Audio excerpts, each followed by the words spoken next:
E aí, gurizada, Pave 2 Tiradentes, como é que vocês estão, meus amados? Tudo tranquilo? Gurizada, aula de hoje, então, como vocês estão percebendo, não é uma aula presencial, né? Então, vai ser aqui em formato vídeo. E o bom é que hoje, pelo menos, vocês vão me ver de uma forma um pouco diferente, porque geralmente nossa aula é sempre quadro e professor falando e exercício. Hoje vamos fazer um slide aqui, tem um slide bonitinho aqui sobre o nosso conteúdo. Então, vamos tocar matéria, vamos meter o louco aqui, pessoal, e sem perder mais muito tempo.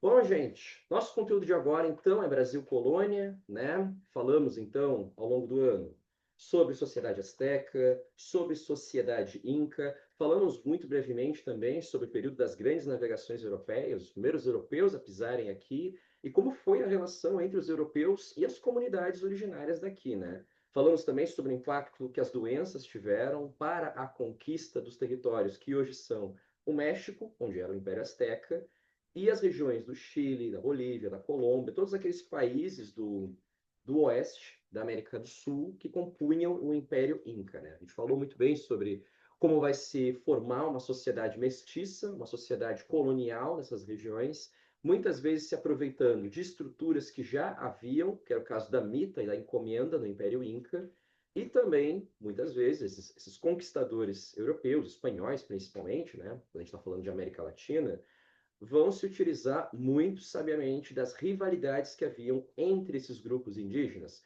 Vamos lembrar, o próprio Império Azteca sacrificava gente pra caramba, escravizava gente pra caramba, e isso não deixava as tribos vizinhas muito felizes. Tanto é que Hernán Cortés vai se aliar com quem? Com os Tlaxcal, uma tribo que odiava os astecas, assim, de morte, os caras. Lembram também que a gente falou sobre a importância da Malinche que também havia sido entregue ao Cortés como se fosse um presente. Porém, mal sabiam os astecas, né, os governantes do Império Azteca, que a Malinche era muito inteligente, era muito articulada, dominava vários idiomas, tinha um conhecimento geográfico daquela região que era impressionante, e ela foi fundamental para que o Hernán Cortés conseguisse dominar aquela região e conquistar o Império Azteca, derrotar o Montezuma e as lideranças que foram surgindo posteriormente a ele, tá? No Império Inca aconteceu coisa mais ou menos semelhante, ok? Agora a gente vai falar de Brasil, né? Falamos de México, falamos de Império Inca, né? América Andina. Temos que falar um pouco sobre Brasil, né, gurizada? Dê uma olhada aqui no slide. Vamos ler o que diz aqui. Essa imagem que vocês estão vendo, pessoal, é do Parque Nacional Serra da Capivara.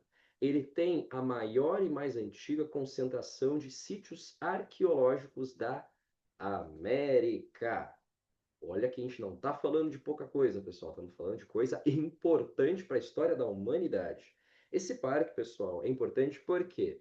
Porque muitas pesquisas arqueológicas que falam sobre como surgiram os primeiros povoamentos aqui na América vêm justamente dele. E as descobertas que surgem daqui, elas são importantes não só por isso, mas também porque ajudam a contestar uma série de outras teses que eram vigentes até então, que fixavam principalmente que a ocupação aqui das Américas teria começado via Estreito de Bering, via conexão do Alasca com a Sibéria. Ok, pessoal? Vamos ler o que diz aqui do lado também. Acompanhe aqui comigo. A tese científica mais bem aceita diz que o povoamento da América começou há cerca de 13 mil anos. As pinturas rupestres do Parque Nacional datam de 10 a 12 mil. Dê uma olhada então, pessoal. A gente está falando aqui de registros humanos pré-históricos que são pouquinha coisa depois da chegada dos seres humanos na América. Ou seja, os seres humanos chegam na América via ali Japão, Sibéria, mais ou menos aquela região ali, migra pela América do Norte, um milênio depois já está aqui na América do Sul, já está aqui no território que a gente chama de Brasil, tá? Percebam como a ocupação indígena no território brasileiro, ela foi até que bem rápida, se a gente parar para pensar, né? Lembra que a gente está falando de sociedades nômades que vão migrando através dos ciclos da natureza, que eles não têm como caminhar, como se deslocar muito rapidamente, eles precisam de recursos para cada quilômetro, para cada milha, para cada espaço que eles conquistam, isso leva tempo, porque eles têm que se assentar bem, né? Então, estamos falando aqui de datas bem recuadas, tá, pessoal? E isso é muito interessante, porque mostra justamente o quão antiga é a ocupação humana no nosso território brasileiro, e também o quão antigos são os nossos povos originários, ok? Vamos ler a parte aqui de baixo também, pessoal. Especula-se que entre 1.000 e 2.000 etnias indígenas viviam em nosso território. Haviam grandes grupos linguísticos que agrupavam esses povos, como os Tupi-Guarani e os Macro-G. Vocês sabem, pessoal, não lembro se eu cheguei a fazer esse exercício com vocês em aula.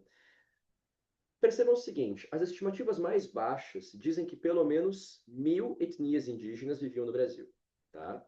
Antes da chegada dos portugueses.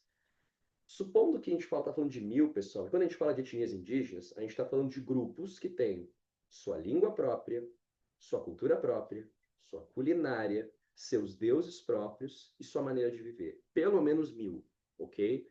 As estimativas mais baixas, mais altas, vão chutar para 2.000, mas vamos ficar com as mais baixas, tá, pessoal? Sabe quantas etnias indígenas sobreviveram no Brasil, estão vivas no Brasil hoje, pessoal? Mais ou menos umas 200 a 300, ok? Mudam as estimativas, claro, o IBGE, o censo, esses números podem mudar dependendo de quem está fazendo a estimativa, mas geralmente fica entre 200 e 300. Percebam, pessoal, desde que o europeu pisou na América, desde que o europeu veio aqui para o Brasil, pelo menos 70% das culturas indígenas que habitavam o nosso território foram dizimadas. Então, quando a gente fala de políticas de inclusão e preservação de cultura, de arte e de territórios indígenas, pessoal, a gente não está falando de uma coisa qualquer. A gente está falando de um processo de tentar reverter, não digo reverter também, né? Mas mitigar danos de um processo histórico que foi muito violento aqui nas Américas, que não foi brincadeira, ok? Então, quando vocês ouvirem falar, pessoal, sobre a necessidade de políticas de reparação, de preservação de terras, para populações originárias, para esses povos indígenas do nosso país, a gente está falando justamente de tentar equilibrar uma relação de forças em que os portugueses, os europeus e os descendentes deles, em geral, se saíram muito bem nessa história, se saíram privilegiados nesses processos. Não significa que todo mundo que vai ter sobrenome português vai ter uma vida fácil, né, pessoal? Também não é, não vamos balizar pelo extremo, mas, em geral, quando a gente para pensar quais foram os grupos humanos que levaram a melhor nesses 500 anos de história brasileira, desde a chegada do Cabral até os dias atuais, os indígenas com certeza foram os que levaram a pior, junto com os escravizados africanos que foram trazidos posteriormente, tá? E é interessante, galera, a gente dar uma olhada também na arte indígena. Por quê? Tanto o PAV quanto o Enem têm começado a valorizar questões que envolvem arte africana tradicional e arte indígena. Vou mostrar aqui para vocês, pessoal. Olha ali onde o mouse está passando. Você sabe o que é isso, pessoal? Isso aqui é uma cerâmica marajoara. Os marajoaras são um grupo indígena muito bem preservado aqui do nosso país, tá? E tu sabe para que servia isso? Isso aqui era uma urna funerária. Isso aqui servia para enterrar gente, pessoal. Basicamente, resumindo a história. Os caras não tinham caixão e não enterravam as pessoas embaixo da terra. Isso aqui era feito para velar mortos. A pessoa ia para cá. A pessoa morria e o corpo era armazenado dentro dessas urnas funerárias. Elas eram de vários tamanhos diferentes. Então tinha a urna pequena, sim, para bebezinho, por exemplo. Urna um pouco maior, assim, para criança. Urnas gigantes para comportar um adulto inteiro. E é interessante a gente pensar, galera, como eles lidavam com a morte, inclusive, de uma maneira muito diferente de nós. Nós, brasileiros, século XXI, a gente tenta evitar a morte e o contato com a pessoa que acabou de falecer. Tanto é que velório, hoje em dia, dura muito pouco tempo. Muito antigamente, pessoal, na época dos nossos avós, bisavós, os velórios duravam um baita de um tempo. Porque tinha que trazer os parentes, tinha que se despedir e tudo mais. Hoje é tudo muito mais rápido. O velório dura um dia, dois, já enterra, já resolve tudo muito rápido, né? Nossa relação com a morte mudou muito nas últimas gerações. Os Marajoara lidavam com a morte de uma outra maneira. Por quê? A pessoa ficava dentro dessas urnas e essa urna ficava dentro do convívio das pessoas. Ela podia ser levada para uma cerimônia pública, por exemplo, em que estariam presentes vários antepassados guardados nessas urnas, ou mesmo nas casas das pessoas, nas casas desses indígenas Marajoara. Olha que maneira diferente de lidar com a morte, pessoal. Tu consegue imaginar tu guardar o teu parente morto num vaso e conviver com ele dentro de casa?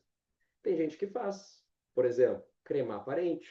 Olha que interessante, pessoal. Lembra um pouco a prática dos Marajoara, pessoas que cremam seus parentes, guardam as cinzas nos vasos e colocam. Tem uma amiga minha que colocava na lareira de casa, pessoal. Primeira vez que eu vi, eu achei meio mórbido, mas Enfim, cada pessoa tem seu costume familiar, sua cultura, e na minha família ninguém chegou a fazer isso, né?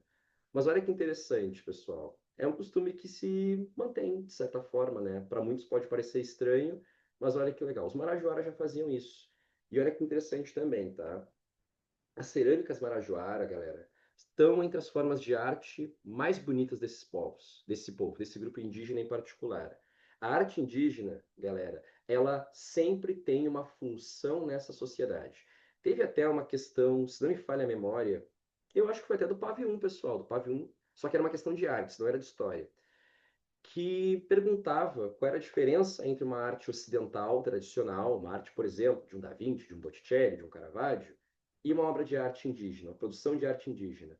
E a resposta para a questão era de que a arte indígena sempre tem função utilitária. A arte ocidental, não necessariamente. Muitas vezes ela é mais contemplativa do que utilitária. Para o indígena, pessoal, para o marajoara, assim como para a maioria, esmagadora maioria dos grupos indígenas, é um pouco estranho imaginar uma pessoa ficar de frente para uma obra de arte apreciando ela, como a gente faz no museu, por exemplo. Tu vai para o museu, vamos dizer, tu vai passear lá no Louvre, tá? Tu vai pegar uma fila inteira para ver a Mona Lisa, uma fila gigantesca, para ver aquele quadrinho desse tamanho assim. E aí tu fica lá parado, contemplando aquela obra de arte. Para o indígena, isso não faz sentido nenhum. Para o indígena tradicional, para o pessoal, para o indígena de comunidade mesmo. Por quê? Porque para ele a arte tem uma outra função. A arte está vinculada ao cosmos, ela tem um significado mítico, mitológico, religioso, mas principalmente ela tem uma função naquela sociedade. Ano passado, pessoal, para trazer mais um exemplo de arte indígena, tinha uma questão, dentre as questões de artes, né, no caderno de linguagens, sobre um diadema indígena. Diadema é o que a gente chama popularmente de cocar, tá? E a questão basicamente falava a mesma coisa. Tentava testar o teu conhecimento para saber se tu estava manjando que a arte indígena sempre tem uma função na sociedade. Ela não é contemplativa, ela não é meramente estética. Ela sempre guarda uma função que é ritual, ela é religiosa, ela é identitária, mas ela nunca está ali só por aparência. Pegou a visão, pessoal? É interessante a gente começar nossa discussão por isso, porque, como eu falei para vocês, as provas, os vestibulares, as seleções, elas estão cada vez mais valorizando o nosso conhecimento sobre cultura indígena, cultura africana, cultura quilombola, de todos esses povos que foram marginalizados ao longo da nossa história e que sofreram processos de exclusão sistemático, ok? Próximo slide, deixa eu passar aqui. Aqui, galera, aqui as principais teorias sobre como a América foi ocupada lá milênios e milênios atrás. Repare o seguinte, aqui na África nós temos o surgimento do Homo sapiens, ok? Segundo a teoria mais bem aceita, que se chama Teoria Clovis, esses hominídeos, já o Homo sapiens, tá, pessoal? Homo sapiens sapiens, nossa espécie, que tem mais ou menos 200 mil a 300 mil anos de idade, especula-se, teria migrado aqui pelo Oriente Médio, chegado na região da Rússia, em seguida atravessado o Estreito de Bering, região do Alasca, dos Estados Unidos, e costeado a América do Norte, passando então pela América Central, chegando na América do Sul. Ok? Essa é uma das teorias de ocupação da América, de como chegaram os primeiros seres humanos no nosso continente. Existe uma outra teoria, que é a teoria polinésia, de que populações que viviam mais ou menos por aqui, ilhas da Oceania, como Filipinas, Nova Guiné, todas essas ilhas aqui da Polinésia, que ficam localizadas no Oceano Pacífico, alguns grupos teriam vindo através de uma navegação de cabotagem. Cabotagem significa ir navegando de pouquinho em pouquinho, de ilha em ilha. Isso é cabotagem, tá, pessoal? Caso tu escute isso em algum momento. O que é a navegação de cabotagem, Maurício? Pega o barquinho e vai indo de ilha em ilha, em ilha, em ilha. Não é uma navegação tipo os portugueses fizeram em 1500, uma navegação de longo alcance, uma grande expedição ultramarina. Não, ela vai de pouquinho em pouquinho. E que essas populações aqui, gurizada, elas teriam vindo para a América do Sul. Quando, na mesma época da teoria Clovis, há muita incerteza com relação a isso, tá? Mas o que eu quero dizer para vocês, pessoal? Existe também uma outra teoria que vai perguntar, por exemplo, que vai afirmar que povos da África conseguiram pisar aqui na América do Sul, mais ou menos em algum momento em que essas duas outras ondas migratórias também estavam chegando por aqui. O que que acontece? Qual é a conclusão que a gente tem que tirar disso, pessoal? O continente americano foi povoado por grupos étnicos muito diversos.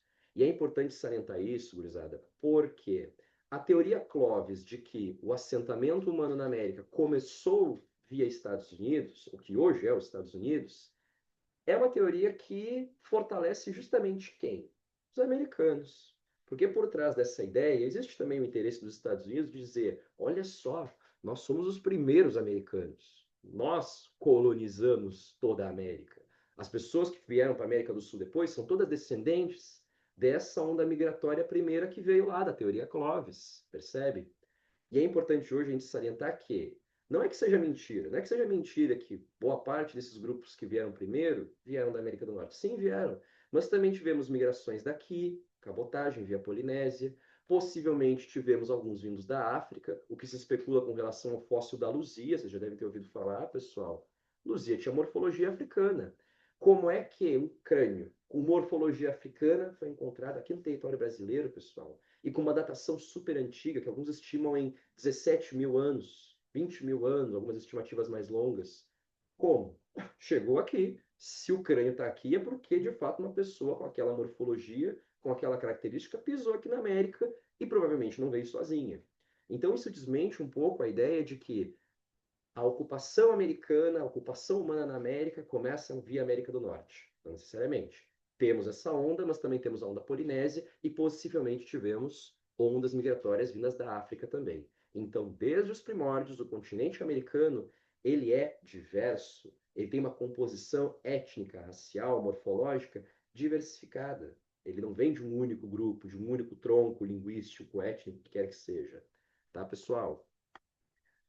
Vamos para frente, pessoal. Vamos seguir falando de populações indígenas aqui. Uma coisa que é importante a gente lembrar, galera, como vai ser, qual é a maneira que esses europeus vão enxergar os povos nativos, nossas populações originárias? Já ali por 1600 aproximadamente, havia duas representações que orbitavam o imaginário do português aqui no Brasil. Uma delas é a do índio bárbaro. Lembra que eu falei para vocês do relato do Hans Staden, o banquete antropofágico? Hans Staden, para quem não veio na aula, pessoal, ele era um aventureiro, um mercenário alemão que veio duas vezes ao Brasil. Ele foi capturado por um grupo de indígena que eram os Tupinambá. Os Tupinambá praticavam a antropofagia ritualística, ou seja, em dados momentos do ano, em certas épocas, certas festividades, eles comiam carne humana, geralmente de pessoas que eles capturavam. O Staden foi capturado pelos Tupinambá e ele sabia que eles tinham essa prática, esse costume. E quando foi capturado, os Tupinambá falaram para ele: a gente vai te comer, a gente vai te comer, vamos te comer. E o cara tomou aquele cagaço, né? Só que o que acontece? Ele se surpreende porque, de início, os Tupinambá não devoraram ele. Tiraram ele, roupa dele, deixaram ele pelado, humilharam ele bastante, mas começaram a tratar ele muito bem, começaram a dar comida boa para ele. O chefe dos Tupinambá cedeu a filha para que ele passasse lá com a filha do cara, né? Vai ficar lá no bem bom. E o Staden estranhou muito isso. Pô, passou uma semana, duas, três, um mês, dois, três, e o cara super bem tratado, né? Super bem tratado, não comeram ele. Detalhe, ele tinha outros colegas, né? Colegas de cativeiro, outros europeus que haviam sido capturados também, né? Franceses, principalmente. E o Hans Staden ficou lá, refém dos caras, durante um bom tempo, né? E ele tinha um colarzinho, assim, né? Colarzinho. De tempos em tempos, os Tupinambá iam lá e davam nozinhos no colar deles. Davam um nozinho. Passava um tempo, eles davam mais um nozinho. Passava outro tempo, eles davam mais um nozinho. E ele não entendia muito bem, né? Mas ele estava no bem bom, estava se alimentando, então ele estava muito bem, muito tranquilo, né? E tinha um colega dele, prisioneiro, que também tinha esse mesmo colar, só que tinha mais nós, um número maior de nós. Esse colega, quando o colar dele chegou no número, acho que era 12 nós, se não me falha a memória, o colega dele foi comido. Essa imagem que vocês estão vendo, pessoal, é do livro que o Staden escreveu, vamos dizer assim, né? Não se sabe se ele escreveu de próprio punho ou se ele só narrou para o editor que escreveu a história, mas ele narra justamente, ele retrata o momento em que o Staden viu o seu companheiro de cativeiro sendo devorado. Ali, galera, olha onde está passando o mouse. Aqui é o Staden, o alemão, e ali o coleguinha dele sendo devorado. Olha ali, tem perna, tem braço, tem costela, a cabeça deve estar em algum lugar aqui. E ele viu o cara sendo devorado. No fundo, o que eles estavam fazendo? Estavam engordando o cara para comer naquela época do ano, naquele ritual ali, tipo como quem engorda as galinhas ali, deixa as galinhas bem gordas para bater no Natal, porquinho. O pessoal que mora no interior sabe como é que é, né? Era mais ou menos a mesma ideia. Só que o que aconteceu? O Staden percebeu, olha, eu sou o próximo na fila, né? O que que ele fez? Ele tentou convencer os Tupinambá, nessa época ali, pensa, galera, tipo assim, um ano quase de cativeiro. Ele já sabia um pouco o idioma dos caras, né? Na necessidade, tu aprende a língua em 2 toques. E ele falou para os caras, seguinte, se vocês me comerem, o meu Deus vai ficar muito puto com o Deus de vocês, e vai cair praga, vai cair peste, as colheitas vão dar errado, vai dar tudo de ruim na tribo dos Tupinambá. E não é que aconteceu mesmo?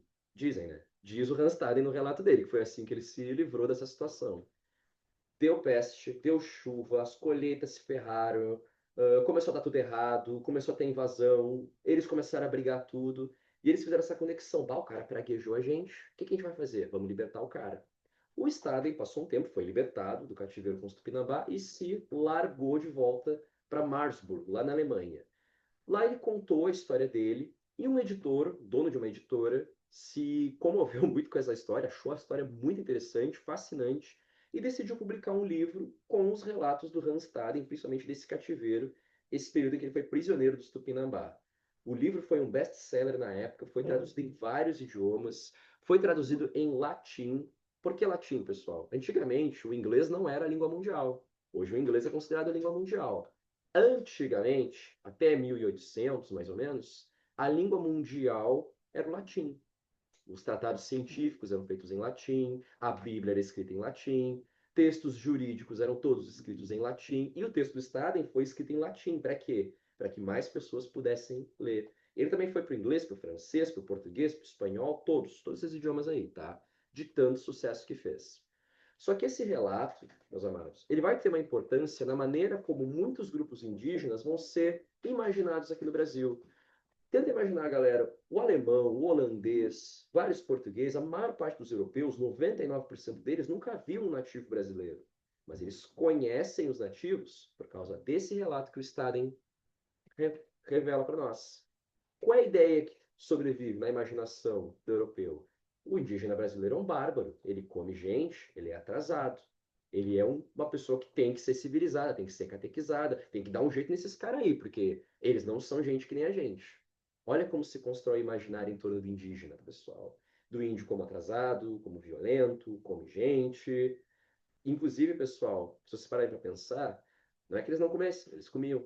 Só que não era tipo assim, como uma prática alimentar. Eles não comiam da mesma maneira que eles se alimentavam. Não era no sentido da nutrição. Era um banquete ritualístico, uma coisa que se fazia uma vez ao ano, tá? É um pouco chocante, com certeza. Não deixa de ser menos chocante. Mas é diferente de tu tratar como se eles se alimentassem diariamente de carne humana. E o relato que vai prevalecer no imaginário europeu, muitas vezes é esse segundo que eu estou falando para vocês, tá? Então nós temos essas duas representações. Uma delas é do índio como um bárbaro, um atrasado, violento, retrógrado, uma pessoa que precisa ser submetida a um processo civilizatório. Ele precisa ser civilizado, muitas vezes através da fé. Os jesuítas vão muitas vezes se basear nesse tipo de relato para defender a ideia de que, mano, se os caras estão comendo gente, a gente tem que levar Jesus Cristo para os caras. Vamos ensinar, talvez, os caras a rezar, vamos mostrar a Bíblia para eles, vamos ensinar a fé de Cristo para eles. Quem sabe assim a gente salva as almas desses caras, né? Porque eles não conhecem a fé cristã. Entendem? Por outro lado, existe um outro tipo de representação que também vai prevalecer aqui nas Américas, tá, galera? E essa é muito importante, principalmente porque ela vai estar presente lá no século XIX, no Romantismo. Lembra das aulas de literatura lá do Romantismo? Que é o indígena como um nobre selvagem. Olha essa pintura aqui, pessoal, do Vitor Meirelles, um grande pintor brasileiro, que se chama Moema. Olha a Índia como ela está representada aqui, pessoal. Olha o corpão da Índia, pessoal. Olha as curvas da mulher. Dá uma olhada. Isso aqui, pessoal, é uma idealização. O que é uma coisa idealizada? É uma coisa exagerada. É quando o artista pega um elemento da vida real, da vida prática, e ele exagera no sentido de criar uma representação que não condiz com a realidade material, mas ela tem um ideal ali por trás, ela tem uma mensagenzinha ali por trás, tá? Aqui no século XIX, com o romantismo, pessoal, ocorre o quê? Uma idealização da figura do indígena. Por quê? Brasil Império, Dom Pedro II, existe uma tentativa de quê?